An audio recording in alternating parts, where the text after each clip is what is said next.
Hello everyone, this is Neha Goyal and welcome to my channel JRF prep academy. आपके अपने channel JRF prep academy पर आप सभी का हार्दिक स्वागत करती हूँ। और यूजीसी नेट एजुकेशन पेपर 2 की क्लासेस के लिए आप मेरे साथ जुड़े हैं। मेरा नाम है नेहा गोयल और मैं अपने बारे में थोड़ा सा परिचय देना चाहती हूँ। मेरा नाम नेहा गोयल है और मैं 2 बार जेआरएफ क्वालिफाइड हूँ। साथ ही साथ आपको पेपर 2 एजुकेशन पढ़ाने के साथ ही साथ मैं आपको पेपर 1 की कुछ यूनिट्स भी पढ़ाती हूँ। तो चैनल पर अगर जुड़ गए हैं तो चैनल को सब्सक्राइब कर लीजिएगा, वीडियो को लाइक कर दीजिएगा। इसके अलावा अगर मैं आपसे बताऊं तो मैं पीएचडी कर रही हूँ। वर्तमान में भी मैं पीएचडी परसुई है मेरी। ठीक है, 2 बार मैंने जेआरएफ किया है और 99.45 परसेंटाइल के साथ मैंने अपना जेआरएफ क्वालिफाई करा है। पहले मैंने 2023 में जेआरएफ क्वालिफाई करा है, उसके बाद मैंने 2024 में क्वालिफाई करा है। तो अगर आप मेरी तरह ही मेरे साथ जुड़ करके अपना जेआरएफ क्वालिफाई करना चाहते हैं या फिर अदर कॉम्पिटेटिव एग्जाम्स भी क्वालिफाई करना चाहते हैं तो चैनल पर जुड़ गए हैं तो चैनल को सब्सक्राइब जरूर से कर लीजिएगा। चलिए तो फिर आज हम बात करते हैं। अपना जो टॉपिक है हमारा, मैं आज एजुकेशन पेपर 2 की थ्योरी क्लास लेकर आई हूँ जिसमें हम यूनिट 2 के history, politics and economics of education के कुछ कॉन्सेप्ट देखने वाले हैं। मतलब कॉन्सेप्ट तो नहीं है वैसे, उसमें ज्यादातर आपकी जो भी हमारे कमीशंस कमेटीज वगैरह हैं उनके बारे में आपको एक फैक्चुअल नॉलेज आपको याद रखनी होती है। तो जो भी फैक्ट्स हैं उनको याद करना होता है वैसे इस वाली यूनिट में हमारी। तो आज मैं कुछ आपको कमेटी एंड कमीशंस पढ़ाने वाली हूँ। तो चलिए बात कर लेते हैं, अपना टॉपिक की तरफ बढ़ते हैं। सबसे पहला मैं जो कमीशन लेकर आई हूँ वो है सबसे पहला हमारा जो जब हमारा देश आजाद हुआ, आजाद देश में हमारी पहला पहला जो हमारा कमीशन बना था वो बना था यूनिवर्सिटी एजुकेशन कमीशन। वैसे मुझे इसको कराने से पहले आपको प्री इंडिपेंडेंस एरा का कुछ कराना था, लेकिन प्री इंडिपेंडेंस एरा से क्वेश्चन नहीं आता है आपके पेपर 2 एजुकेशन में। हमेशा आपके यूनिवर्सिटी एजुकेशन कमीशन से ही क्वेश्चन पूछा जाता है। और अगर पूछा भी जाता है प्री इंडिपेंडेंस एरा से तो आपका पेपर 1 हायर एजुकेशन में कवर हो जाता है। तो वहां पर हायर एजुकेशन में हम इसको कवर करेंगे। बाकी यूनिवर्सिटी एजुकेशन कमीशन की जब हम बात करते हैं तो इसको लाया गया था कब, 1948 और 49 में। और इसका एम क्या था, establish a democratic foundation of higher education in India. तो यूनिवर्सिटी एजुकेशन कमीशन है तो जाहिर सी बात है हायर एजुकेशन से रिलेटेड तो होगा। अब कमीशन की लीडरशिप किसने संभाली थी, तो हमारी चेयरमैनशिप संभाली थी डॉक्टर लक्ष्मण स्वामी, सॉरी डॉक्टर राधाकृष्णन जी। सर्वपल्ली राधाकृष्णन जी इनका पूरा नाम था। तो डॉक्टर सर्वपल्ली राधाकृष्णन जी ने इसकी चेयरमैनशिप को संभाला था। फोकस एरिया क्या था, अगर फोकस एरिया की बात करते हैं तो primarily focus on higher education while also addressing related issues to school education. तो इन्होंने ज्यादातर आपका जो हायर एजुकेशन है, क्योंकि हायर एजुकेशन ही छन करके स्कूल एजुकेशन तक पहुंच रही है, क्योंकि हायर एजुकेशन में जो लोग हायर एजुकेशन प्राप्त कर चुके हैं वही तो हमारे स्कूल्स में पढ़ा रहे हैं। तो उन्होंने सबसे पहले ही हमारी यूनिवर्सिटी एजुकेशन कमीशन ने हायर एजुकेशन में जो भी डिफिकल्टीज हैं उनको सुधारने का प्रयास किया। तो फोकस एरिया इनका था हायर एजुकेशन को लेकर के, यूनिवर्सिटी एजुकेशन को लेकर के। और प्राइमरी ऑब्जेक्टिव क्या था, प्राइमरी ऑब्जेक्टिव कई बार पूछा गया है आपसे, train student for active participation in the democracy, है ना, active participation in the democracy. चलिए यहाँ पर आपको हिंदी में दिया गया है तो हिंदी में भी ये है, डॉक्टर सर्वपल्ली राधाकृष्णन जी की अध्यक्षता में ये हमारा आयोग जो है नियुक्त किया गया था। प्रमुख रूप से उच्च शिक्षा पर ध्यान केंद्रित किया गया है, जबकि स्कूली शिक्षा से संबंधित मुद्दों को भी संबोधित किया गया है। तो मतलब थोड़ी बहुत हमारे स्कूली शिक्षा पर बात करी गई है, क्योंकि हमारी स्कूली शिक्षा उस समय पर ज्यादा खतरे में चल रही थी, क्योंकि स्कूल से ही हमारा जो भविष्य बनता है, स्कूल से ही, स्कूल एजुकेशन से ही भविष्य बनता है बच्चों का। तो धीरे धीरे करके जैसे ही हायर एजुकेशन तक लोग पहुंच रहे थे तो उनकी स्कूली शिक्षा काफी ज्यादा अच्छी नहीं रही थी। तो इसीलिए इन्होंने हायर एजुकेशन के साथ साथ थोड़ा सा प्रकाश डाला स्कूल एजुकेशन पर ही। उसके बाद हम प्राथमिक उद्देश्य की बात करते हैं तो लोकतंत्र में सक्रिय भागीदारी, जैसे कि हमने कहा डेमोक्रेसी में आपकी एक्टिव पार्टिसिपेशन, छात्रों को प्रशिक्षित करना इस बात के लिए। की डिटेल्स अगर हम बात करते हैं तो regarding the first education commission, हमारे देश का पहला एजुकेशन कमीशन था। और हमारे देश का मतलब पहला एजुकेशन कमीशन था इंडिपेंडेंट इंडिया में, जब हमारा देश आजाद हुआ, जैसे मैंने पहले भी आपको बताया। स्पेसिफिकली आपका स्पेसिफिकली आपका फोकस किया था यूनिवर्सिटी एजुकेशन को। अब हमारे नवंबर 1948 में कमीशन आया था और इसको राधा कृष्णन कमीशन भी कहा जाता है। तो कई बार इसको राधा कृष्णन कमीशन करके पूछा जाता है और कई बार आपको यूनिवर्सिटी एजुकेशन कमीशन करके ये पूछा जाता है। ठीक है, तो याद रखिएगा। कमीशन 10 मेंबर्स की स्कीम में, मतलब जो एक कमेटी बनाई गई थी इसमें मतलब जो रिपोर्ट थी सबमिट करी गई थी, रिपोर्ट हमारी अगस्त 1949 को, और एक 10 मेंबर्स की कमीशन जो है बना था। ये final report was published in 2 volumes. 2 volumes में इसकी इनकी जो फाइनल रिपोर्ट थी वो प्रस्तुत करी गई थी। फर्स्ट वॉल्यूम में रिकमेंडेशंस दी गई थी, है ना, रिकमेंडेशंस दी गई थी, और सेकेंड वॉल्यूम में कंटेन करा गया था data use for the study. जो भी डाटा हमारा स्टडी के लिए यूज करा गया था वो डाटा उसमें दिया गया था। तो दो दो पार्ट्स में इसकी, 2 वॉल्यूम्स में इसकी रिपोर्ट पब्लिश करी गई थी। ठीक है, अध्ययन के लिए उपयोग किए जाने वाला डेटा शामिल है जो कि दूसरे खंड में है। तो कई बार आपसे ये वाला क्वेश्चन भी पूछा जाता है कि पहले आपकी जो हमारी हायर एजुकेशन कमीशन की जो रिपोर्ट थी वो कितने खंडों में प्रकाशित हुई थी, तो 2 खंडों में हुई थी। पहले खंड में क्या है, पहले खंड में रिकमेंडेशन सिफारिशें हैं, जबकि दूसरे खंड में क्या है, अध्ययन के लिए उपयोग किए जाने वाला जो डेटा है, जो अध्ययन के लिए उपयोग किए जाने वाला डेटा है वो शामिल किया गया था। नेक्स्ट पर पढ़ेंगे हम, जो भी इम्पोर्टेंट है उसको ही करते चलेंगे। मतलब वैसे तो बहुत कुछ है, बहुत ही वाइड ये कमीशंस रहे हैं, इनकी रिपोर्ट्स में भी बहुत ज्यादा कॉम्प्रिहेंसिवनेस लगी है। सबसे ज्यादा तो कॉम्प्रिहेंसिवनेस हमारी कोठारी कमीशन में रही है, जो कि हम अगली क्लास में करेंगे। लेकिन यहाँ पर हम आज सेकेंडरी एजुकेशन कमीशन भी पढ़ेंगे। ठीक है, तो higher education sorry university education commission के की पॉइंट्स की बात करते हैं। तो purpose of education, essential values, context, ये 2-3 चीजें। शिक्षा का उद्देश्य क्या है, मुख्य बिंदु में आया शिक्षा का उद्देश्य क्या है इसमें, कि यह उद्देश्य है कि सिखाना बच्चे को जीवन का अर्थ और ज्ञान विकसित करके उसे सार्थक जीवन जीने की जन्मजात क्षमता को सक्षम बनाना है। आवश्यक मूल्यों की अगर बात आती है तो पूर्ण जीवन के लिए मन की निर्भरता, अंतःकरण की शक्ति और उद्देश्य की अखंडता।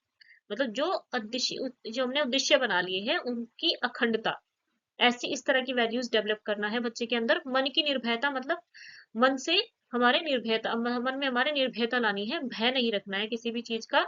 हमें जो भी कोई भी बात रखनी है अपनी, वो खुल करके बात रखनी है। अंतःकरण की शक्ति मतलब अपने अंदर झांक करके देखें, और मतलब हम अपनी अंतरात्मा की बात को सुने। तो अंतःकरण की शक्ति को डेवलप करना, ये मतलब इस तरह से ही ये पढ़ाई के थ्रू ही संभव है। जब हम एजुकेटेड होते हैं तो हम अपने आप को और ज्यादा बेहतर समझ पाते हैं।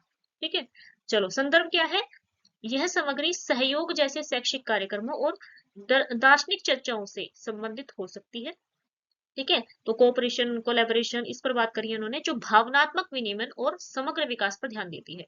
क्योंकि जब आपको पता है, जब हमारा जो ये सब कुछ ऑलराउंड डेवलपमेंट जब हमारा हो रहा होता है, तो ऑलराउंड डेवलपमेंट हमारा बिना किसी सहयोग के, बिना किसी कोऑपरेशन और कोलैबोरेशन के नहीं हो सकता है। हमारा समग्र विकास जब होता है, जब हम मल्टी डिसिप्लिनरी एजुकेशन प्राप्त कर रहे होते हैं, और हमारा जो फोकस होता है वो खुद पर ना होकर, मतलब समग्र विकास हमारा, मतलब खुद का विकास साथ साथ, मतलब हम समाज में रहते हैं, समाज का हिस्सा है। तो जब हम समाज का हिस्सा हैं और समाज का हिस्सा होते हुए हम सहयोग करते हैं, कोलैबोरेट करते हैं, कोऑपरेट करते हैं, सबके साथ सहयोग की भावना रखते हैं, सबके साथ मिलजुल कर रहते हैं, तो यही हमारी दार्शनिक शिक्षाओं से संबंधित हमारी शैक्षिक कार्यक्रम होते हैं, जो हमारे भावात्मक विकास। आपको पता है हमारा जो अफेक्टिव डोमेन है वो ज्यादा, मतलब हमारा जैसे आपको पता है कि 21st सेंचुरी में हमारा तीनों डोमेन्स पर फोकस करने की बात करी गई है। लेकिन जब हमारे ये कमीशन आ रही थी, कमेटीज आ रही थी लगभग 2005 का जब एनसीएफ आया, उससे पहले हमारा जो फोकस था ज्यादातर बच्चे के कॉग्निटिव डोमेन पे ही रहा है। ठीक है, लेकिन यहाँ पर देखिएगा भावनात्मक विनिमय और समग्र विकास पर ध्यान केंद्रित करता है हमारा इसका जो संदर्भ कहा गया है, कंटेक्स्ट जो कहा गया है। ठीक है, लेकिन हमारा जब अगर मैं पूरी तरीके से कहूँ तो एनसीएफ 2005 आने के बाद में थोड़ा सा इस बात पर ध्यान देना शुरू हुआ कि हाँ, बच्चे के कॉग्निटिव के साथ साथ अफेक्टिव और साइकोमोटर डोमेन पर भी हमें फोकस करना है। मेन चीज थोड़ा सा वहां से शुरू हुई थी। प्रोफेशनल कोर्सेज, होलिस्टिक एजुकेशन और मीडियम ऑफ इंस्ट्रक्शन क्या होना चाहिए इनके अकॉर्डिंग। तो मीडियम ऑफ इंस्ट्रक्शन की अगर हम बात करते हैं, तो इंग्लिश को रिप्लेस करने की बात करी थी इन्होंने with Indian language excluding Sanskrit as soon as possible. मतलब हम क्या करें, इंग्लिश को रिप्लेस कर दें किसी भी इंडियन लैंग्वेज के साथ। ठीक है, इंग्लिश को इन्होंने डिस्कार्ड करने की बात करी थी, जो कि आज हमारी सबसे ज्यादा जानी मानी भाषा है एक तरह से। मतलब एक तरह से हम, अगर हमें इंग्लिश नहीं आती है आज के समय में, तो हम अ, काफी पीछे रह जाते हैं। आपने देखा होगा कि जो धड़ाधड़ बहुत तेजी से इंग्लिश बोल रहा होता है, उसकी एक रिस्पेक्ट ही अलग होती है। जब हम किसी कम्युनिटी का हिस्सा बनते हैं या कहीं पर जाकर के खड़े होते हैं या इंटरव्यूज में होते हैं, जिनकी अच्छी खासी बढ़िया इंग्लिश होती है, तो उनको थोड़ा सा और ज्यादा रिस्पेक्टिव तरीके से बात करा जाता है। और अगर हमारी इंग्लिश थोड़ी सी लूज है, तो हमें ऐसा माना जाता है कि हम एजुकेटेड ही रहेंगे, जबकि एजुकेशन का इंग्लिश से कोई संबंध नहीं है कि हमें एजुकेशन प्राप्त करनी है तो वो इंग्लिश हमारी बोलनी जरूरी नहीं है, लेकिन एक कॉमन लैंग्वेज बन गई है आजकल। मतलब एक तरह से हमारा सिंबॉलिक इंटरेक्शनिज्म आपने सुना होगा, हमारी हमारे इसमें ही, हमारे सिलेबस में ही है सिंबॉलिक इंटरेक्शनिज्म। जब हम पढ़ेंगे तो पढ़ेंगे उसके बारे में भी। तो सिंबॉलिक इंटरेक्शनिज्म एक तरह से यही एक तरह सिंबल बन गया है लोगों का, कि जो इंग्लिश बोलते हैं वो अच्छी खासी एजुकेटेड लोग हैं, लेकिन जरूरी नहीं है, हो सकता है उन्होंने इंग्लिश सीख रखी हो, उन्होंने ज्यादा शिक्षा प्राप्त ही ना करी हो, या फिर वो ऐसे कल्चर में पले बड़े हों जिनके घर में या जिनके घर में या जिस इंस्टीट्यूशन से वो पढ़े हो सकता है वहाँ पे इंग्लिश मीडियम भाषा हो। ठीक है, तो इंग्लिश मीडियम को इन्होंने हटाने की बात करी और कहा कि इंडियन लैंग्वेज से आपको रिप्लेस कर देना है। Professional courses commission advocate for more facilities to study subject as agriculture, बहुत ज्यादा एग्रीकल्चर पर फोकस किया था उन्होंने, कॉमर्स और इंजीनियरिंग एंड टेक्नोलॉजी। टेक्नोलॉजी में थोड़ी बहुत बात हुई है, उस समय पर ज्यादा टेक्नोलॉजी वगैरह नहीं थी, लेकिन उस समय के हिसाब से जो भी टेक्नोलॉजी थी उसके हिसाब से इन्होंने बात करी थी प्रोफेशनल कोर्सेज चलाने की। एग्रीकल्चर में प्रोफेशनल कोर्स चलाया था इन्होंने, फिर उन्होंने कॉमर्स, इंजीनियरिंग, टेक्नोलॉजी और लॉ, इनमें प्रोफेशनल कोर्सेज उन्होंने चलाने की बात करी थी। होलिस्टिक एजुकेशन की अगर हम बात करते हैं तो होलिस्टिक एजुकेशन में हमारा there was a focus of promoting religious education, cultural education और मेडिटेशन। तो होलिस्टिक एजुकेशन में मतलब एक तरह से इन्होंने समग्र शिक्षा, ये हमारी होलिस्टिक एजुकेशन में हमारा धार्मिक शिक्षा, सांस्कृतिक शिक्षा और ध्यान को बढ़ावा देने पर, मेडिटेशन पर बहुत ज्यादा फोकस था। मेडिटेशन वर्ड आपका पेपर में आता है, पूछा जाता है। तो आयोग ने जब कृषि, वाणिज्य, इंजीनियरिंग, प्रौद्योगिकी और कानून जैसे विषयों का अध्ययन करने की बात करी तो उन्होंने कहा कि व्यावसायिक पाठ्यक्रम इनके इनके लिए लाए जाने चाहिए। ठीक है, शिक्षा का माध्यम जल्द से जल्द अंग्रेजी को बदल करके किसी भारतीय भाषा से बदला जाए, लेकिन संस्कृत को छोड़ देना है। ठीक है, एक्सेप्ट संस्कृत, संस्कृत को छोड़ करके बाकी किसी भी भाषा से हमें रिप्लेस कर देना है। कमीशन ने clearly wanted to school should diversify its outcome with introduction of general education. General education पर फोकस किया है, ये बात याद रखिएगा, लिख लीजिएगा नोट्स, पेपर पेन लेकर के बैठा करिए अगर आप मेरी क्लास में बैठते हो तो, क्योंकि काफी सारा कुछ ऐसा होता है कि मेरे कंटेंट में अगर होना हो लेकिन मैं आपको ओरली बताती चलती हूँ। जनरल एजुकेशन, सामान्य शिक्षा की इन्होंने बात करी है। ठीक है, उसके बाद इन्होंने चार कैटेगरीज बताई है टीचर्स। सबसे ऊपर आते हैं हमारे प्रोफेसर्स, उससे थोड़ा सा नीचे आते हैं रीडर्स, उसके थोड़ा सा नीचे आते हैं लेक्चरर्स और उसके थोड़ा सा नीचे आते हैं इंस्ट्रक्टर। तो अगर मैं बात करूं तो फर्स्ट लेवल पर है हमारे प्रोफेसर्स, सेकंड लेवल पर आते हैं रीडर्स, थर्ड नंबर पर आते हैं लेक्चरर और फोर्थ नंबर पर आते हैं इंस्ट्रक्टर। अगर मैं ऊपर से नीचे की बात करूं तो सबसे लोअर लेवल पर है हमारे इंस्ट्रक्टर। टीचर की अगर कैटेगरी में बात करते हैं, क्योंकि इसको एक बार अरेंज करना आया था पेपर पे, एक बार इसको अरेंज करने के लिए आया था पेपर में, तो पेपर में इसको पूछा जा चुका है कि किसने रेकमेंड किया था हमारी टीचर्स की 4 कैटेगरीज को। और एक बार क्वेश्चन आया था कि टीचर्स की 4 कैटेगरीज होती हैं तो वो क्या होंगी, तो इसको ऐसे लगाना होता है इंस्ट्रक्टर, मतलब इसको अगर आप कहेंगे आरोही क्रम में, तो आरोही क्रम में आपको लगाना होगा instructor, lecturer, readers and professors. ठीक है, it said promotion from the one category to another should be based on merit. अगर हम किसी एक कैटेगरी से दूसरी कैटेगरी में प्रमोशन चाहते हैं तो हमें मेरिट के हिसाब से, है ना, मेरिट के हिसाब से हमारा प्रमोशन होगा। कैसे? इम्प्रूव सैलरी फॉर टीचर्स, जब हमारी कैटेगरी, एक कैटेगरी से दूसरी कैटेगरी में हमारा प्रमोशन होगा तो इम्प्रूव करी जाएगी सैलरी, बेटर सर्विस कंडीशन हो जाएगी।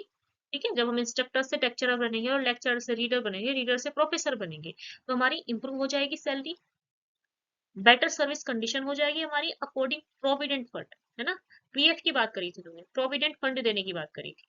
फिर आती है बात provision of residential accommodation, provision of residential accommodation. तो रेसिडेंशियल एकोमोडेशन की भी इन्होंने बात करी थी। और regulation of work hours and leave, मतलब जो शिक्षक अपने मतलब ज्ञान को और ज्यादा बढ़ाना चाहते हैं तो उनको पढ़ने के लिए समय चाहिए, उनको छुट्टी दी जाए प्रॉपर, उनको अगर पढ़ने के लिए समय चाहिए तो उनको वर्क आवर्स मिलने चाहिए। और regulation of work hours and leave, मतलब एक तरह से आपकी लीव की छुट्टी का भी बात होना चाहिए, और जो भी वर्क आवर्स हैं आपके उनकी भी मतलब एक तरह से एक स्टैंडर्ड सेट होना चाहिए कि भाई इतने वर्किंग आवर्स होंगे और इतने समय की आपको लीव मिलेगी। तब से ये समर वेकेशन और विंटर वेकेशन होती है हमारी, और जैसे फैकल्टी डेवलपमेंट प्रोग्राम्स होते हैं इन पर तो अभी काफी फोकस किया जाने लगा है अभी कुछ सालों से, तो लेकिन ये चीजें तब से ही चली आ रही हैं। ठीक है, काम के घंटों और छुट्टी का विनियमन करना, आवासीय आवास का प्रावधान करना, है ना, प्रोविडेंट फंड यानी कि आपकी भविष्य निधि लाभ सहित बेहतर सेवा शर्तें देना, शिक्षकों के लिए बेहतर वेतन होना। तो इसमें क्या कहा गया है कि जब हम एक कैटेगरी से दूसरी कैटेगरी में हमारी पदोन्नति होगी तो उसकी योग्यता के हिसाब से होगी, मेरिट के आधार पर। हमने सारी सारी चीजों का बात कर लिया है। रिकमेंडेशंस में की अगर बात करें, वैसे तो हम इनकी रिकमेंडेशन ही पढ़ रहे हैं। कॉम्प्रिहेंसिव अंडरस्टैंडिंग होनी चाहिए, यूनिवर्सल मोरल एजुकेशन होनी चाहिए, वैल्यू इंटीग्रेशन और सेक्युलर ऑब्जेक्ट। अब हम बात करेंगे, एक बार मैं हिंदी में दिखा देती हूँ आपको। बच्चों की व्यापक समझ डेवलप हो, छात्रों को धार्मिक सहिष्णुता, बहुत ज्यादा इन्होंने धार्मिक उस पर बात करी थी, मेडिटेशन पर बात करी थी, ठीक है, रिलीजियस एजुकेशन पर बात करी थी, जनरल एजुकेशन पर बात करी थी। तो ये पॉइंट्स आप नोट करते चलिएगा, यही पॉइंट्स आपसे जब पेपर में पूछ ले जाते हैं तो आपको कंफ्यूजन नहीं होता। अगर आपने क्लास को अच्छे से सुना है, नोट करते चले हो आप, तो कहीं भी फिर आपको दिक्कत नहीं आती। धार्मिक सहिष्णुता, धर्मनिरपेक्षता को बढ़ावा देना और सभी धर्मों में बुनियादी सिद्धांतों को समझना चाहिए, सभी धर्मों के बुनियादी सिद्धांतों को समझना चाहिए, मतलब हमें धर्मनिरपेक्षता की भावना आनी चाहिए और सभी धर्मों का हमें सम्मान करना आना चाहिए। और सभी धर्मों के हमें बुनियादी जो सिद्धांत है, हमारे बेसिक प्रिंसिपल्स जो है वो उसको समझना चाहिए, ठीक है। चलो, व्यापक समझ डेवलप करना मतलब यही है कि अपने धर्म तक आप सीमित ना रहे, और धर्मों को भी आप अच्छे से समझे, जाने और उनके बेसिक प्रिंसिपल्स जो है उनको जाने, ताकि हम अगर भविष्य में जा करके किसी और के धर्म के बारे में बात करना चाहते हैं तो हमारे पास इतनी अपनी नॉलेज हो कि हम किसी भी धर्म के बारे में कुछ भी गलत बात अपने मुंह से ना निकालें। क्योंकि हर एक धर्म जो है, अगर मैं अपनी बात करूं, मेरा अपना पॉइंट ऑफ व्यू है, हर एक धर्म का मैं रिस्पेक्ट करती हूँ, और हर एक धर्म की हमें रिस्पेक्ट करनी भी चाहिए, क्योंकि हम टीचर्स हैं। और जैसा कंट्रोवर्सी आप देखने को पा ही रहे हैं, तो हमारे जो आ, हमारा फोर्थ पिलर है, ठीक है, फोर्थ पिलर जो है हमारा, उसके बारे में भी मतलब बात हो रही है कि भाई फोर्थ पिलर की एक बहुत ज्यादा जानी मानी हस्ती हैं जिन्होंने बात कर दी है हमारे टीचर्स को लेकर के, ठीक है। तो हमारे ऑनलाइन टीचर्स को लेकर के, जो ऑनलाइन टीचर्स अच्छे अच्छे एग्जाम खुद से पास करके और खुद भी कुछ बन सकते थे, वो अगर यूट्यूब पर पढ़ा रहे हैं, वो चाहते हैं कि हमारे जैसे पता नहीं कितने शिक्षक बने, कितने भावी शिक्षक बने, या कितने भावी हमारे बच्चे जो हैं बन पाए, तो वो अगर वो टीच कर रहे हैं तो उसमें भी उनको दिक्कत है। जबकि वो खुद उल्टी सीधी खबरें फैलाती हैं, और मतलब एक ही टॉपिक को लेकर के उसको 10 तरह से एक्सप्लेन करती हैं, एक ही टॉपिक को लेकर के वो पूरा पूरा दिन और पूरा पूरा हफ्ता उसको तरह तरह से बताती हैं। लेकिन वही बात है कि आश्चर्य की बात तो ये है कि उन्होंने ऐसी बात कही, दो कौड़ी के टीचर्स, है ना। तो आप सभी जानते हैं मैं किन की बात कर रही हूँ, तो आप सभी ने ये चीज देखी होगी कि इस समय पर ये फेमस है, ठीक है। तो भाई ये चीजें सही नहीं है, जो भी जो काम कर रहा है वो बढ़िया है। और टीचर्स, आप भी तो कहीं पढ़ी होंगी, आप भी तो किसी से पढ़ करके ही आई होंगी, ऐसा तो नहीं है कि आप स्कूल में नहीं गई हैं, ठीक है। टीचर्स का क्या सम्मान होता है, वो उनसे पूछिए जो उन टीचर्स से पढ़ करके कुछ आज बन रहे हैं, ठीक है। और ऐसे बहुत कम बच्चे नहीं है, बहुत बच्चे हैं, बहुत बच्चे हैं जो कई कई सालों से टीचर्स को फॉलो कर रहे हैं, एक एक मार्क्स से रह जाते हैं। जब हमारा नेट का ही कट ऑफ बनता है तो आप खुद ही देख सकते हैं कि 6% बच्चे इसमें से पास होते हैं, लेकिन दोबारा फिर से तैयारी करते हैं, क्योंकि देखिए सरकार का तो हिसाब यही है कि उनको 6% बच्चे लेने हैं। अब उन जो 94% बच्चे बचे हैं, उनके साथ ही बहुत सारे बच्चे हर साल पेपर पास करते हैं अपने, मतलब MA BEd ये सब कुछ करके आते हैं, और फिर उनके साथ ही वो कंपटीशन में उतर आते हैं। तो कितने बच्चे हैं जो अपने घर से पढ़ पा रहे हैं। लेकिन शर्मनाक बात यह है कि मतलब हमारा जो पिलर है, फोर्थ पिलर है, जिसके बिना काम नहीं चलता है, उसका सदस्य होने के बावजूद भी उन्होंने ऐसी बात कही है, तो ये बहुत ही शर्मनाक हरकत है। तो इसके लिए मैं बहुत ज्यादा फील करती हूँ अपने आप को कि भाई ये चीज गलत है, ठीक है। बहुत अच्छे अच्छे शिक्षक हैं जिनसे हम पढ़े हैं, ऑनलाइन पढ़े हैं, हम भी ऑनलाइन की दुनिया में ही पढ़ करके आज 2 बार JRF क्वालिफाइड हैं, तो बहुत रिस्पेक्ट है उन टीचर्स के लिए। लेकिन जो भी उन्होंने कहा, जो भी उनका नाम है, मैं नाम नहीं लूंगी, लेकिन ये गलत है भाई, बहुत ज्यादा गलत। चलिए अपने टॉपिक पर आते हैं, ज्यादा बात नहीं करेंगे इस बारे में। सार्वभौमिक नैतिक शिक्षा है, ठीक है, शिक्षा प्रणाली के हर चरण में नैतिक निर्देश प्रदान किया जाना और मूल्यों का एकीकरण करना, शिक्षा में सभी धर्मों में पाए जाने वाले नैतिक मूल्य सभी धर्मों में पाए जाने वाले नैतिक मूल्यों को शामिल किया जाना चाहिए। धर्मनिरपेक्ष उद्देश्य यानी कि धार्मिक और नैतिक दोनों प्रकार के निर्देशों का उद्देश्य धर्मनिरपेक्षता की भावना विकसित करना है। धर्मनिरपेक्षता का मतलब होता है कि हम किसी भी धर्म को ये ना बताएं कि हमारा धर्म अच्छा है, उनका धर्म बुरा है ना। तो रिलीजियस एजुकेशन देना है, लेकिन रिलीजियस एजुकेशन में ऐसा नहीं होना चाहिए कि मतलब किसी धर्म को हम बेहतर बताएं और किसी धर्म को हम उससे कमतर बताएं। सभी धर्म अपने जगह अच्छे हैं, बढ़िया हैं, और जिस धर्म में भी हमने जन्म ले लिया है, धर्म जाति ये तो सब कुछ लोगों ने बनाया है। ईश्वर ने तो एक ही रचना की थी, वो थी इंसान, मनुष्य की रचना करी थी। लेकिन ठीक है, जो धर्म वगैरह बन गए हैं हमें सबका सम्मान करना चाहिए, और सभी की रिस्पेक्ट करते हुए हमें नैतिक और धार्मिक दोनों तरह का विकास करना चाहिए। बच्चे का धर्मनिरपेक्षता की भावना को विकसित करना है, और जिसे सभी धर्मों और राज्य तटस्थता के सम्मान के रूप में परिभाषित किया गया है। अब सेकेंडरी एजुकेशन कमीशन की बात आ जाती है भाई। सेकेंडरी एजुकेशन कमीशन की जब हम क्वेश्चन करेंगे तो आप बहुत अच्छे से समझ पाएंगे इसको। जब हम यूनिवर्सिटी एजुकेशन कमीशन की बात करते हैं, यूनिवर्सिटी एजुकेशन कमीशन और हमारा सेकेंडरी एजुकेशन कमीशन, जब हम क्वेश्चंस करेंगे तो धीरे धीरे करके आपको ये चीजें क्लियर होती चलेंगी। Popularly known as Mudaliar commission, माध्यमिक शिक्षा आयोग भी इसको कहा जाता है, मुदालियर कमीशन भी कहा जाता है। और इस कमीशन ने को स्टैब्लिश किया था गवर्नमेंट ऑफ इंडिया ने। हमारे एग्जिस्टिंग सिस्टम जो उस समय का हमारा एग्जिस्टिंग सिस्टम था एजुकेशन का, existing system of secondary education, हमारी माध्यमिक शिक्षा का जो भी उस समय का सिस्टम था उसको एग्जामिन करने के लिए, ठीक है। और उन्होंने सजेस्ट किए कुछ मेजर्स फॉर इम्प्रूवमेंट। तो इन जो भी मेजर्स इन्होंने इम्प्रूवमेंट के लिए दिए हैं उन्हीं को हम पढ़ने जाएंगे अब।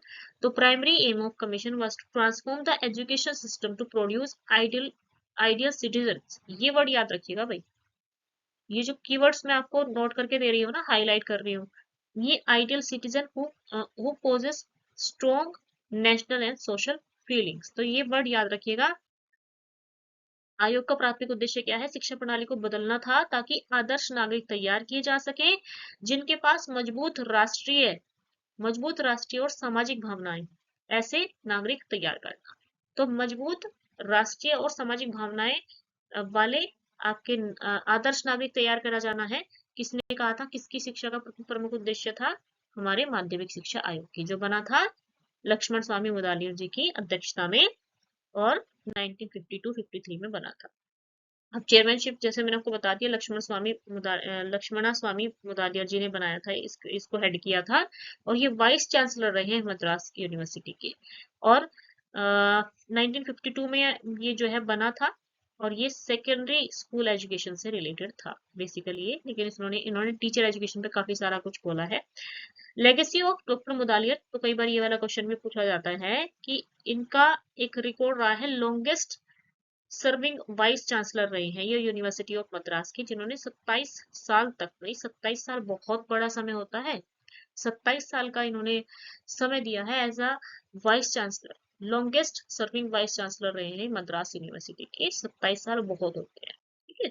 चलो, major recommendation of the commission, अगर हम मेजर रिकमेंडेशन की बात करते हैं तो इन्होंने हायर एजुकेशन सिस्टम, इसको 11 years of schooling forward bye 3 year degree course, इन्होंने ऐसा कहा।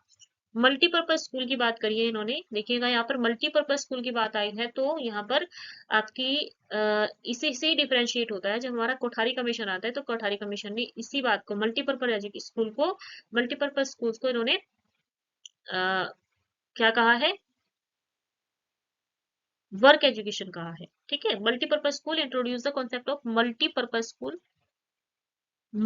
School to provide varied course like agriculture, commerce, technical arts, so student could choose subject based on their interest and aptitude। अपने interest और aptitude के हिसाब से, हमारी अभिक्षमताओं और हमारी रुचियों के हिसाब से हम अपने सब्जेक्ट्स को चुन पाए और उस सब्जेक्ट के लिए हम काम कर पाए। लैंग्वेज फॉर्मूला की बात आती है तो लैंग्वेज फॉर्मूला में हमारी 3 लैंग्वेज आती है, ठीक है। 3 लैंग्वेज फॉर्मूला की बात यहीं से हो गई थी, mother tongue, regional language, Hindi and English. इन्होंने इंग्लिश को कहा है, देखिएगा, मतलब 1948 और 49 में हमारा राधाकृष्णन कमीशन आता है जिसने इंग्लिश को डिस्कार्ड कर दिया था। तो अगर ये पूछा जाता है कि भाई कौन से कमीशन ने कहा था कि इंग्लिश हमारे देश से हट जानी चाहिए, तो हमारा कमीशन होगा राधा कृष्णन कमीशन।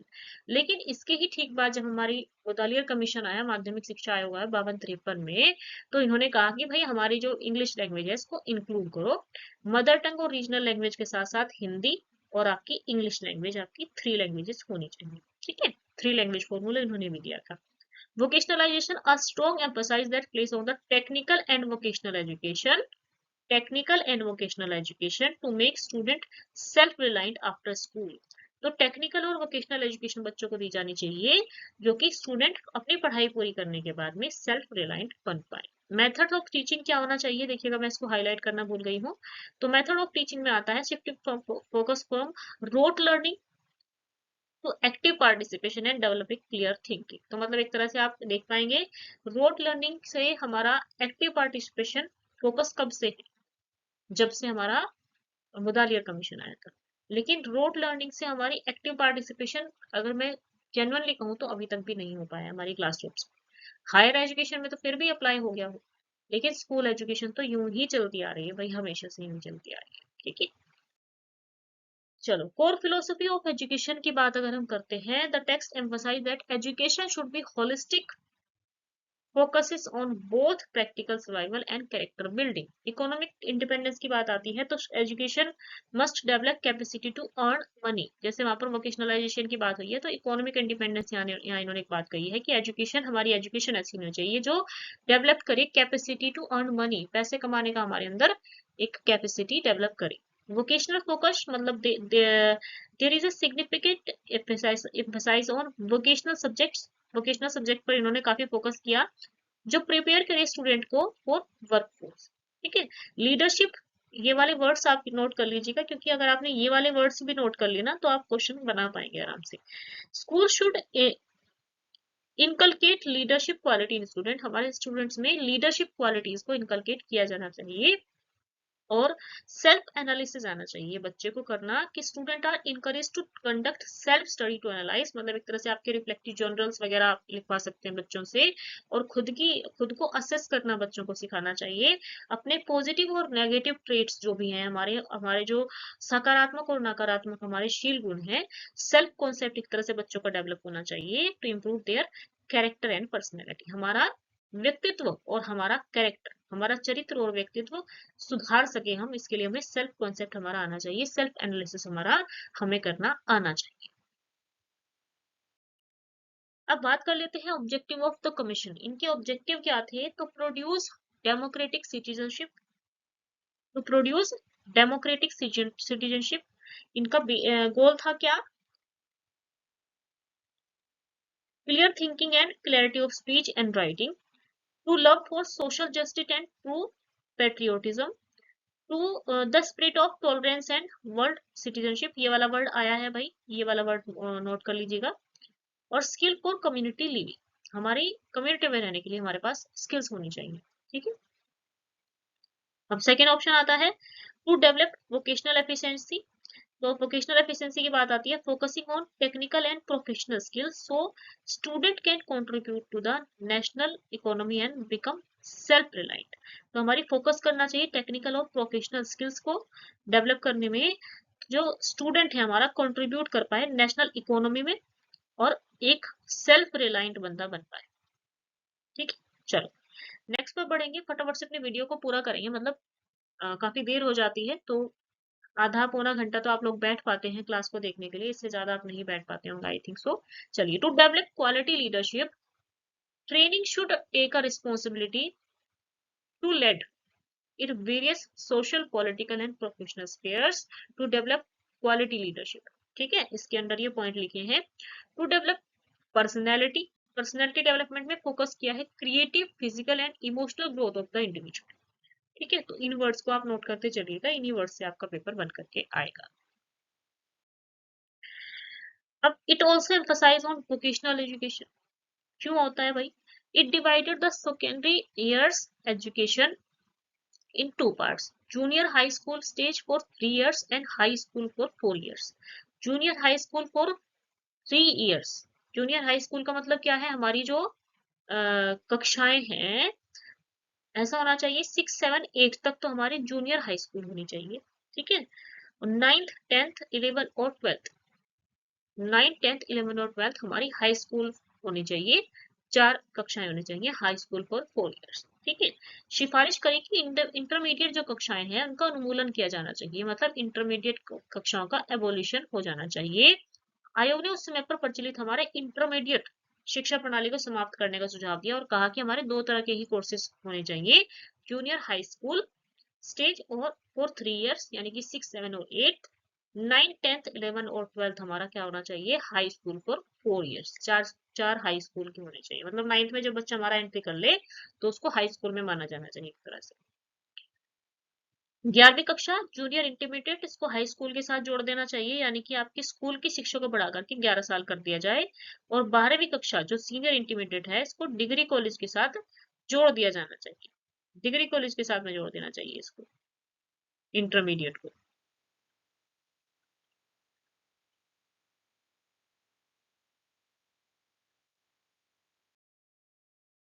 प्रपोज करा है इन्होंने कोर्स ड्यूरेशन नॉन ग्रेजुएट के लिए, जैसे हमारे टीचर्स हैं नॉन ग्रेजुएट्स के लिए there should be 2 year course, 2 साल का कोर्स होना चाहिए नॉन नॉन ग्रेजुएट्स के लिए, जिन्होंने ग्रेजुएशन नहीं करी है उनके लिए 2 साल का कोर्स होना चाहिए। जो ग्रेजुएट है उनके उनके लिए 1 साल का ट्रेनिंग कोर्स होना चाहिए हमारे टीचर्स का पढ़ाने के लिए। Scope of training, teacher should receive training not only in teaching method but also in extra curricular activities and research work. देखिएगा वहां से ही ये बातें चलती हुई आ रही है, रिसर्च वर्क में और एक्स्ट्रा करिकुलर एक्टिविटीज में, जबकि स्कूल्स में हमारे कुछ नहीं कराया जाता था। 2005-10 तक भी आप देखेंगे ना तो भी हमारे स्कूल्स में कुछ नहीं होता था, सिर्फ और सिर्फ एक रोट मेमोराइजेशन होता था स्कूल में। एक तरह से हमारी डायलॉगिक मेथड तो कभी अप्लाई हुआ ही नहीं, लेक्चर मेथड हमेशा से अप्लाई होता है, अभी तक भी यही हुआ है, ठीक है। हम उसी एरा से पढ़ करके आए हैं, तो स्कूल्स में वही था, लेक्चर मेथड के थ्रू पढ़ाया जाता था। और जब टीचर से कुछ पूछा जाता था तो टीचर कहते थे बीच में मत टोको, बाद में आंसर पूछना, अपने जो भी क्वेश्चन है बाद में लेंगे। Teacher should receive training not only in teaching methods but also in extra curricular activities and research work. Extra curricular activities तो सभी समझते होंगे हमारे क्या होती है, क्या कोई हिंदी बताएगा एक्स्ट्रा करिकुलर एक्टिविटीज की वजह, कमेंट सेक्शन में बताइएगा। Beneficial support for student teachers, stipend होना चाहिए, student teacher should be provided as a stipend by state, state के द्वारा उनको स्टाइपेंड दिया जाना चाहिए। और no fee charges, no fees should be charge to the student of these training programmes. जो भी ट्रेनिंग प्रोग्राम चलेंगे इनके लिए फी चार्ज नहीं करा जाना चाहिए, बल्कि इनको स्टाइपेंड दिया जाना चाहिए।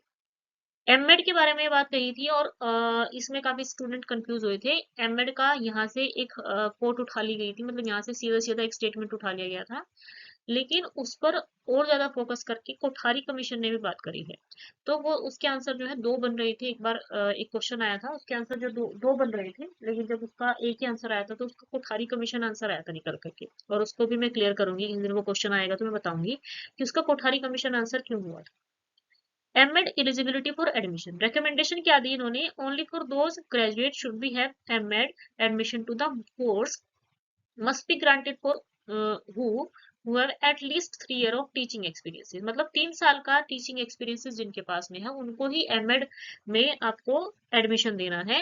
अगर आपने बीएड करी हुई है और बीएड के साथ साथ अगर आपने 3 साल नहीं पढ़ाया है तो 3 साल पढ़ाने के बाद ही आपको 3 साल का अगर टीचिंग एक्सपीरियंस है तो ही आपको एमएड में आप एलिजिबल होंगे एडमिशन लेने के लिए। ऑब्जेक्टिव क्या था इनका, मेन ऑब्जेक्टिव था टू इंश्योर करना MEd student who do should already be familiar with the challenges and practical experience of teaching at grassroots level, मतलब grassroots level पर जिसने प्रैक्टिकल एक्सपीरियंस करा है कि क्या चैलेंजेस हैं, क्या हमारे ड्रॉबैक्स हैं, क्या क्या हमारे सामने चुनौतियां आती हैं क्लासरूम्स में, प्रैक्टिकल जिसने एक्सपीरियंस करा हो ग्रासरूट लेवल पर जाकर के, वही स्टूडेंट जो है एक भावी शिक्षक बन पाएगा। It will further improve their understanding in higher education, वो ही अपनी हायर एजुकेशन में अपनी अंडरस्टैंडिंग को इम्प्रूव कर पाएंगे। Instruction for training institute, English में भले ही है स्लाइड्स लेकिन मैं आपको हिंदी में एक्सप्लेन कर रही हूँ। रिकमेंडेशन क्या है, teacher training institute should promote teacher teaching method that are realistic and practicable. तो हमारे जो ट्रेनिंग इंस्टीट्यूट है वो आपके टीचर ट्रेनिंग में ऐसे टीचिंग मेथड्स को सिखाएं जो आपके रियलिस्टिक हो, प्रैक्टिसेबल हो, मतलब एक तरह से आपके जो जितने भी एग्जांपल्स हो आपके किसी काम से जुड़े हुए तो वो आपको ऐसे ही एग्जाम्पल्स आपको के थ्रू आप उनको पढ़ाएं, सिखाएं, ट्रेनिंग दें, ताकि वो अपनी एक तरह से रियलिस्टिक मतलब क्लासरूम में जा करके वो उनको अप्लाई कर पाए। इसीलिए फिर माइक्रो टीचिंग वगैरह स्टार्ट हुआ था, शुरू हुआ था, सब कुछ हुआ था, क्योंकि वो एक रियलिस्टिक प्रैक्टिसेबल एनवायरनमेंट बनाने के लिए ही माइक्रो टीचिंग वगैरह और इंटर्नशिप वगैरह स्टार्ट हुआ था।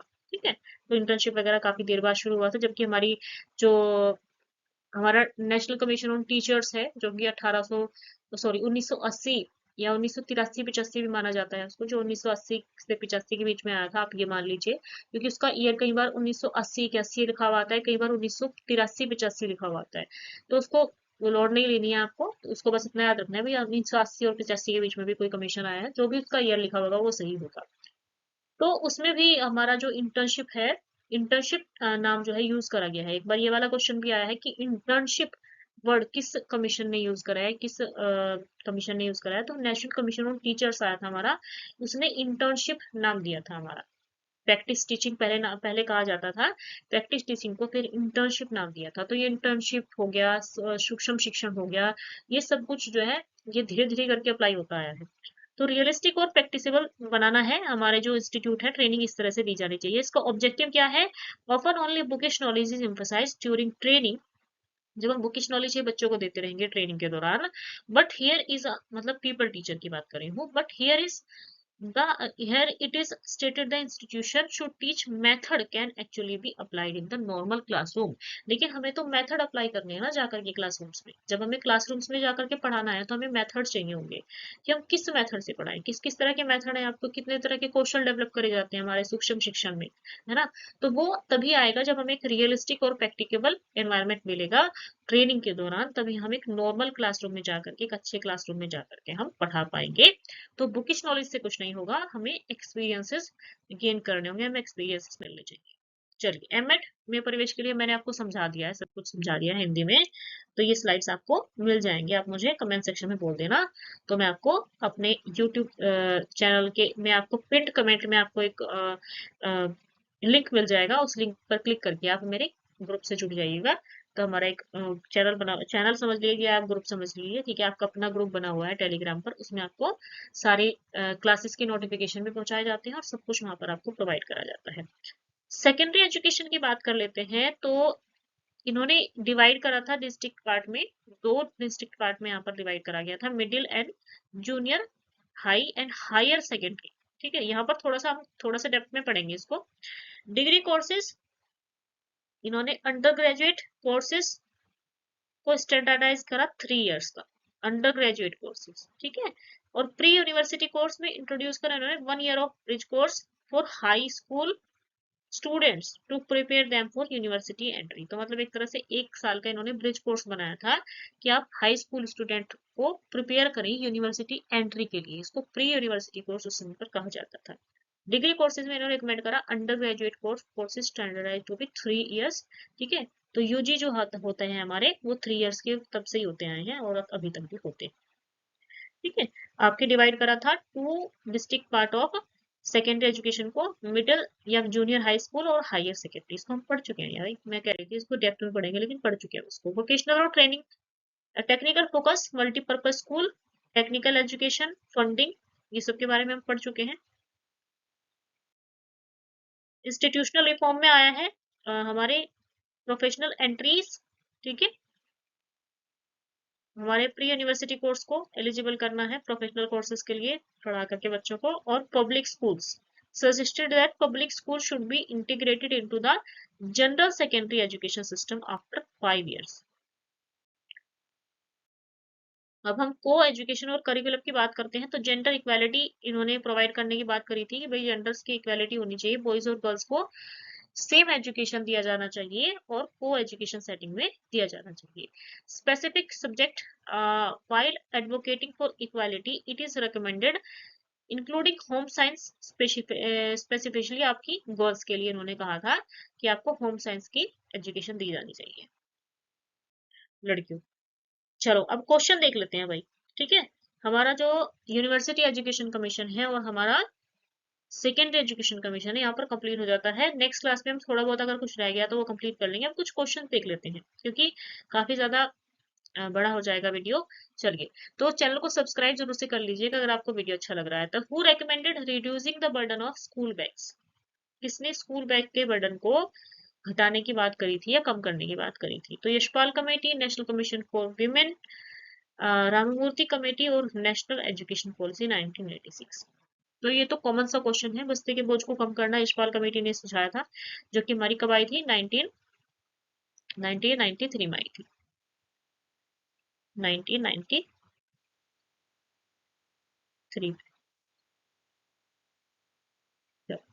1993 में वाली आई थी ये, क्योंकि यशपाल कमेटी दो है हमारी, स्कूल एजुकेशन के लिए और हायर एजुकेशन के लिए। हायर एजुकेशन के लिए आई थी 2009 में, और यशपाल कमेटी का हमारा जो लर्निंग विदाउट बर्डन है, यही हमारा जाकर के हमारे जो हमारा एनसीएफ है ना, एनसीएफ 2005 आया था, उसने बहुत ज्यादा एम्फसाइज किया था, उसने मतलब अडॉप्ट किया था यहाँ से, क्योंकि यशपाल जी ही हमारे एनसीएफ के वो थे, अध्यक्ष थे। चलो, university education commission, national knowledge commission, education commission, या फिर नेशनल एजुकेशन कमीशन भी कहा जाता है इसको, और सेकेंडरी एजुकेशन कमीशन, कौन इसके चेयरपर्सन रहे हैं? तो फटाफट से मैच करेंगे। यूनिवर्सिटी एजुकेशन कमीशन किसके साथ जाएगा? इसका पढ़ा है हमने, फोर्थ ऑप्शन, यानी कि Radha Krishnan ji. National knowledge commission, national knowledge commission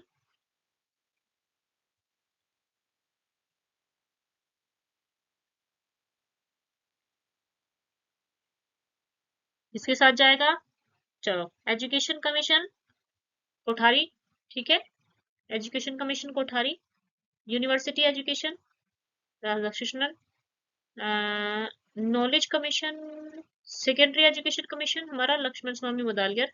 knowledge commission यहाँ पर नहीं आना चाहिए था। नॉलेज कमीशन के तो हमारे सैम पित्रोदा जी थे, ठीक है। तो यहाँ पर आचार्य राममूर्ति शायद गलती से आया होगा, लेकिन ये क्वेश्चन जो है मैंने मतलब ऑथेंटिक सोर्स से उठाया है, क्वेश्चन प्रीवियस ईयर पेपर में पूछा गया है, तो ये हमारा थर्ड ऑप्शन यहाँ पर मिसमैच है। नेशनल नॉलेज कमीशन के साथ साथ आपका यहाँ पर कौन आएगा? सैम पित्रोदा जी आएंगे। तो हमारा जो सही आंसर बनेगा,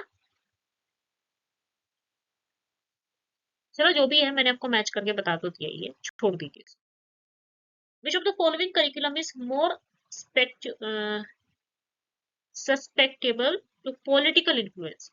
निम्नलिखित में से कौन सी पाठ्यचर्या राजनीतिक प्रभाव से अधिक प्रभावित होती है? हायर एजुकेशन करिकुलम होता है, स्कूल एजुकेशन करिकुलम होता है, टीचर एजुकेशन करिकुलम होता है, या फिर वोकेशनल एजुकेशन करिकुलम होता है? तो अगर मैं आपको बताऊं, तो आप जो भी क्लासेस देख रहे हैं, आप सभी को पता होगा स्कूल एजुकेशन पर सबसे ज्यादा प्रभाव पड़ता है हमारा, पॉलिटिकल इन्फ्लुएंस पड़ता है। School education curriculum means a school curriculum, the lesson and pedagogical material that are taught to the learner. This curriculum is considered as a sum total of the planned set of educational experiences provided by the school to the learner. तो ये एक तरह से आपकी coat भी पूछी गई थी, हमारा अभी यूपीपीएससी जीडीसी का जो वो आया है, तो उसमें ये वाली कोट आई थी। द करिकुलम इज स्टैंडर्ड, आपके जो मतलब मैं एक तरह से आप कहूँ तो मतलब ये वाला जो स्कूल एजुकेशन करिकुलम होता है, ये पॉलिटिकल इन्फ्लुएंस से, मतलब पॉलिटिकल जो भी एजेंडाज होते हैं, तो उससे बहुत ज्यादा प्रभावित हो जाता है। Recommendation of the secondary education commission, अब आपके बारे में, आपके अध्यापकों के बारे में माध्यमिक शिक्षा आयोग की क्या सिफारिशें हैं? Two types of institution for teacher training, क्या ऐसा कुछ कहा है उन्होंने? ऐसा कुछ कहा है? Training college should conduct research work, teacher training college should charge fee from the student, ये तो नहीं कहा है ना, ये तो नहीं कहा है, बल्कि कहा है कि नो फी चार्ज, है ना, तो सी ऑप्शन नहीं आएगा। रेजिडेंशियल ट्रेनिंग, हमारे अध्यापक अध्यापक प्रशिक्षुओं के लिए आवासीय सुविधाएं, खाना होनी चाहिए, ये तो आएगा, सी ऑप्शन नहीं आएगा बस। Admission for master degree in education for graduate in any discipline, किसी भी विषय के स्नातकोत्तर के लिए शिक्षा में स्नातकोत्तर की डिग्री के लिए नामांकन होना चाहिए, तो भाई सी ऑप्शन नहीं आएगा। I think two type of institution for teacher training, ये भी आएगा। आई थिंक ये वाला पॉइंट मैं इंक्लूड करना भूल गई हूँ शायद, कि मैंने करा है। क्या ऑप्शन नहीं आएगा? बस एक तो सी ऑप्शन यहाँ पर नहीं आएगा, एक बार देख लेते हैं। सी ऑप्शन नहीं आएगा, तो सी जहां पर भी होगा वो सारे कट जाएंगे, A B and D option आएगा केवल, A B and D option आएगा खाली, ठीक है, ई भी नहीं आएगा। चलो बढ़ते हैं, हमारा जो यहाँ पर ऑप्शन ए है करेक्ट हो जाता है। तो the secondary education commission has very important contribution to the Indian education, इन्होंने क्या कहा है? The main recommendation of the commission is there should be two parts of Institute of Teacher Training. Training college should conduct research work or residential facilities should be provided for teacher training. तो ये तीनों बात उन्होंने कही है। तो आप लोगों को सेशन कैसा लगा मुझे जरूर से बताइएगा, कमेंट सेक्शन में कमेंट करके जरूर से बताइएगा मुझे आपको सेशन कैसा लग रहा है।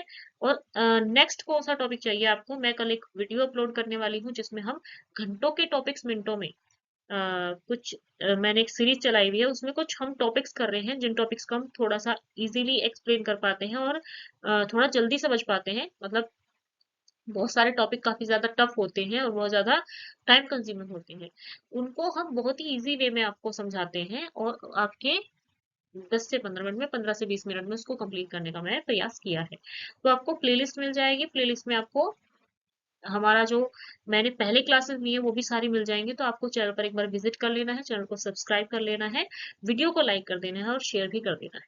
और जरूर से आपको हमारा जो टेलीग्राम ग्रुप है उसको ज्वाइन कर लेना है। तो आपको पिंड कमेंट में मैं दे करके जाऊंगी, पिंड कमेंट में आपको हमारा लिंक मिल जाएगा, उसको लिंक को ज्वाइन करके आप हमें वहां से जुड़ जाएगा। ठीक है, चलिए तो फिर मिलते हैं नेक्स्ट सेशन में, तब तक के लिए नमस्कार, गुड आफ्टरनून सभी को, सबका शुभ दिन हो, नमस्ते।